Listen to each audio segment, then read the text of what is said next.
Hello दोस्तों। तो हमारे सामने एक आपने देखा होगा राधिका गुप्ता जो बेसिकली ईडलवाइज म्यूचुअल फंड के सीईओ हैं। कहीं ना कहीं उन्होंने एक ट्वीट किया कि वो अपने जो चाइल्ड एजुकेशन है बेसिकली उनको बाहर भेजना चाहते हैं अपने बच्चों को यूएस में पढ़ने के लिए आज से कुछ 10 से 15 साल बाद। और उसके लिए वो एक सिप कर रही हैं जिसकी करंट कॉस्ट अगर आज की डेट में आप देखोगे तो कुछ 2 से 2.5 करोड़ रुपए है। और आने वाले 15 साल के अंदर कंसीडरिंग द इन्फ्लेशन और जो जिस तरीके से हमारी करेंसी डेप्रिशिएट करेगी आने वाले टाइम में, जो हर साल 3 से 4% तो मिनिमम कर ही लेती है, और 5% का उन्होंने इन्फ्लेशन कंसीडर किया, और टोटल जो कॉर्पस का एक अमाउंट देखा कि लगभग उनको 15 साल बाद लगभग 10 करोड़ रुपए, 8 से 10 करोड़ रुपए के आसपास की जरूरत पड़ने वाली है अपने बच्चों को बाहर भेजने के लिए, पढ़ने के लिए। और इसको लेके काफी ज्यादा कहीं ना कहीं एक ट्विटर और बाकी सब चीजों के ऊपर हो हल्ला हुआ, और कंसीडरिंग जो उन्होंने इन्फ्लेशन लगाया और वो सारी चीजों के ऊपर काफी ज्यादा कहीं ना कहीं हर एक का पॉइंट ऑफ व्यू अलग अलग था। आज इस वीडियो में इसी पे डिस्कशन करने वाला हूं कि किस तरीके से आप अपने चाइल्ड के लिए फाइनेंशियल प्लानिंग कर सकते हैं। अब हर कोई इंसान तो कहीं ना कहीं अपने बच्चे को यूएस नहीं भेज सकता, और एक तरीके से ये जितने भी म्यूचुअल फंड वाले होते हैं बेसिकली, चाहे वो डिस्ट्रीब्यूटर हैं या फिर एक कंपनी के सीईओ हैं या फिर उनके बाकी एम्प्लॉइज हैं, वो सारे म्यूचुअल फंड इन्वेस्टर्स जो उनके होते हैं उनको दिन रात एक ही सपना दिखाते हैं कि इंडिया कहीं ना कहीं बहुत आगे जाने वाला है। इंडिया का जो बेसिकली जीडीपी है वो भी कहीं ना कहीं बहुत ज़्यादा बढ़ने वाला है, 4 ट्रिलियन तक हम पहुंच गए हैं, आने वाले टाइम में हम इस तरीके से हो जाएंगे और हमारा मार्केट भी उस तरीके से ग्रो करने वाला है। इस तरीके के सपने दिखाए जाते हैं, लेकिन जब अपने बच्चे के पढ़ने की बारी आती है तो वो उसको यूएस भेजना चाहते हैं। मतलब एक किस तरीके का विरोधाभास है। आप इस चीज में देखिए कि अगर अगर इंडिया $20 ट्रिलियन का इकोनॉमी बनने वाला है आने वाले टाइम में, तो क्या हम ऐसे फाइनेंशियल इंस्टीट्यूट या फिर ऐसे एजुकेशनल इंस्टीट्यूट नहीं बना पाएंगे जिस तरीके से यूएस में या बाकी कंट्रीज के अंदर है? क्या सिर्फ और सिर्फ जीडीपी में ग्रोथ होगी, मार्केट में ग्रोथ होगी, लेकिन एक्चुअल जो इंफ्रास्ट्रक्चर है जहां पर हमारा एजुकेशन इंस्टीट्यूट्स हैं, क्या वो नहीं बन पाएंगे? क्या आने वाले टाइम में हम अपने चाइल्ड एजुकेशन कहीं ना कहीं इंडिया में नहीं कर पाएंगे जहां पर एक हम अच्छे यूनिवर्सिटी अपने बच्चों को दे पाएंगे? तो काफी इसमें विरोधाभास लगता है कि हम एक तरफ तो अपने इन्वेस्टर को सपना बेच रहे हैं कि इंडिया बहुत आगे जाने वाला है, लेकिन जब अपने बच्चे की पढ़ाई की बारी आती है तो उसको हम यूएस भेजना चाहते हैं। आपका क्या मानना है इसके ऊपर कि क्या ये सही है, गलत है? आप मेरे को कमेंट सेक्शन के अंदर जरूर बताइएगा।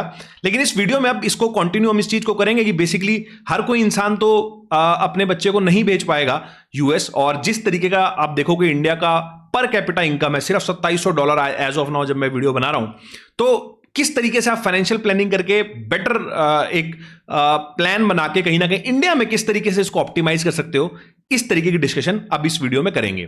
तो आज की डेट में अगर आप इंडिया में देखेंगे तो बेसिकली मैंने जब इंजीनियरिंग करी थी 2008 के आसपास, उस समय इंजीनियरिंग की कॉस्ट मुझे जितना याद है लगभग 4 साल की कॉस्ट लगभग 1.5-2 लाख रुपए के आसपास थी, 1.5 लाख रुपए के आसपास मोटा मोटा।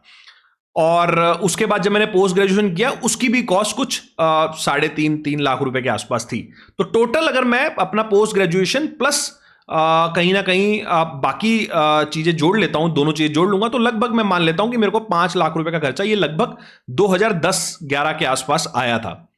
और कंसीडरिंग अगर आज की बात करेंगे तो डिपेंड्स कि आप इंजीनियरिंग कर रहे हैं। इंजीनियरिंग की अगर बात करूंगा तो आपको एटलीस्ट छोटा कॉलेज बड़ा कॉलेज वो एक अलग विषय हो सकता है, बट रेंजिंग फ्रॉम 10 से 20 लाख हो सकती है।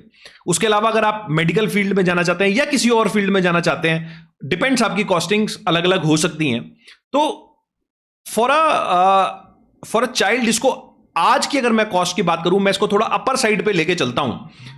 हो सकता है आप अगर किसी और कोर्स में करें वहां पे कॉस्टिंग आपकी कम आए, लेकिन फिर भी मैं मिनिमम मान के चलता हूं कि आज की डेट में अगर आप बड़े से बड़ा भी कोर्स करना चाहते हैं, बड़े से बड़ी जगह से भी पढ़ना चाहते हैं, तो एटलीस्ट आपको 50 लाख रुपए की रिक्वायरमेंट हो सकती है। अब 20 होगी तो अच्छी बात है, और आप अकॉर्डिंगली उसकी फाइनेंशियल प्लानिंग भी कर सकते हैं। लेकिन मैं यहां पर एग्जांपल के लिए मान लेता हूं कि 50 लाख रुपए is a sufficient amount to do any course in India right now. बाहर ये 2 करोड़ जैसे अभी राधिका गुप्ता जी ने भी बताया था, लेकिन इंडिया में ये लगभग 50 लाख में मोस्ट ऑफ दी चीजें हो जाएंगी। फिर भी अगर कुछ चीज नहीं होती तो एक बार आप मेरे को कमेंट सेक्शन में जरूर बताइएगा, बट मुझे ऐसा लगता है जितना मैंने देखा इंजीनियरिंग या मेडिकल या बाकी सारी है, तो 50 लाख रुपए में आज की डेट में दोनों चीजें हो सकती हैं। मैं इसमें पोस्ट ग्रेजुएशन को भी इंक्लूड करके चल रहा हूं। अब 50 लाख रुपए की ये जो कॉस्ट है, अगर हम इसका फ्यूचर वैल्यू देखेंगे तो आने वाले टाइम में मान लीजिए आज से 18 साल के बाद जब ये कोर्स करने की बारी आएगी तो इसकी कितनी वैल्यू हो चुकी होगी वो एक बार आपको कैलकुलेटर में शेयर करता हूं। और कितना अमाउंट आज से आपको सेव करना पड़ेगा अपने बच्चों के लिए, पर्टिकुलरली एक ऐसा गोल जो आपने अपने चाइल्ड के लिए देखा है, उसके लिए कितना अमाउंट आपको मंथली सिप करना पड़ेगा ताकि आप वो फाइनेंशियल गोल अचीव कर पाओ। एक बार उसकी कैलकुलेशन को थोड़ा आपसे डिस्कस करता हूं।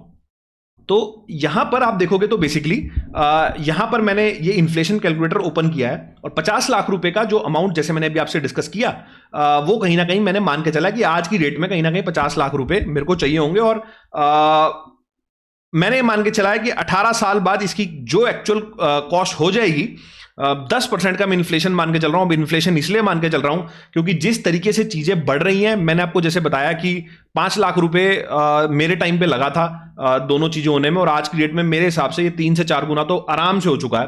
तो मैं 10% का इसमें इन्फ्लेशन मान के चल रहा हूं। कम ज्यादा हो सकता है थोड़ा बहुत 1-2%, but 10% is a decent number. तो अगर आप देखोगे 10% के हिसाब से तो 2,95,00,000 रुपए आते हैं यहाँ पे, जो मेरे को आज से 18 साल बाद चाहिए होंगे टू फाइनेंस दिस एजुकेशन। अब 18 साल का टाइम है मेरे पास इस एजुकेशन को पूरा करने के लिए। अब अकॉर्डिंगली जो भी साल में आपका बच्चा है या जो भी आपका चाइल्ड जितने एज का, आप इस एज को ऊपर नीचे कर सकते हो, तो आपका सिप अमाउंट भी ऑटोमेटिकली उतना बढ़ जाएगा।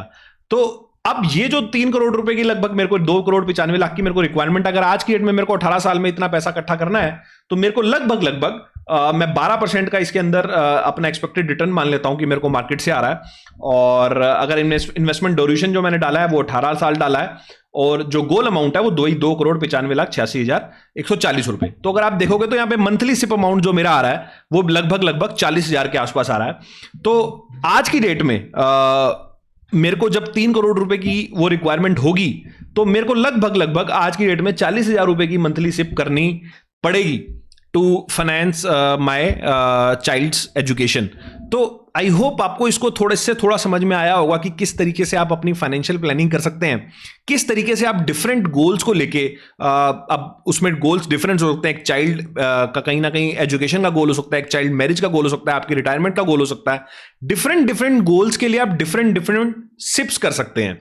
सिप्स आप एक सिप करेंगे जहां पर जो पर्टिकुलरली चाइल्ड एजुकेशन को कहीं ना कहीं डेडिकेटेड होगी, एक होगी जो आपकी रिटायरमेंट कॉर्पस बनाएगी, एक होगी आप किसी और तरीके का कहीं घूमने जाते हैं, शॉर्ट टर्म लॉन्ग टर्म किस तरीके के आपके कहीं ना कहीं गोल्स हैं। कुछ गोल्स ऐसे होंगे जो जिसमें आपको जो टेन्योर है वो लंबा होगा, 15-20 साल का टेन्योर होगा। कुछ गोल्स ऐसे होंगे जो 3-5 साल में आपको करने होंगे। तो डिपेंड्स ऑन किस तरीके का आपका गोल है। चाइल्ड एजुकेशन में आपको इस तरीके के नंबर्स कहीं ना कहीं जो मैंने लिए, कहीं ना कहीं इधर उधर से देख के सारी चीजें जो प्रैक्टिकल मुझे चीज समझ में आई इंडिया के अंदर किस तरीके की चीजें हो सकती हैं, वो आपसे शेयर करी हैं। फिर भी अगर आपको कुछ लगता है कि कोई क्वेश्चन है आपका तो मेरे को कमेंट सेक्शन के अंदर जरूर बताएं, या फिर इस नंबर्स में कुछ ऊपर नीचे आपको लगता है कि नहीं इससे ज्यादा हो सकती है तो वो भी आप मेरे को बताएं।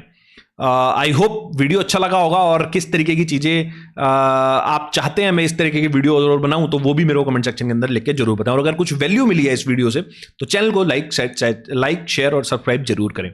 चलिए दोस्तों, वीडियो को समाप्त करता हूं, मिलता हूं आपसे अगले वीडियो में इसी तरह के कुछ नए और इंटरेस्टिंग टॉपिक के साथ। नमस्कार, जय हिंद।